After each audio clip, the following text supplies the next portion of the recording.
lum rồi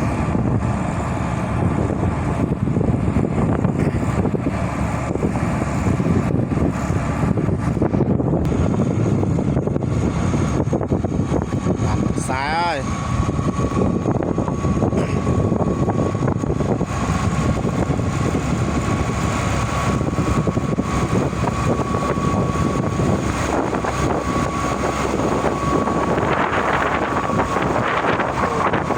hello hey bia nha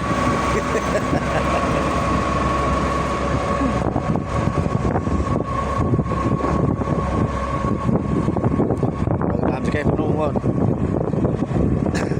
làm từ nó đây cho cái phun xìa một chục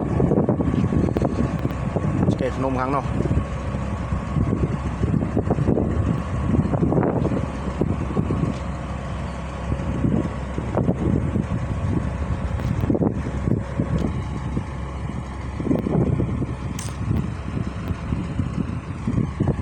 nơi này mặc sai thôi bố này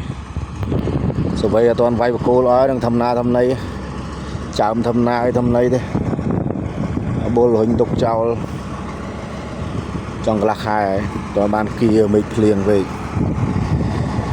lời chặt lòng thầm mây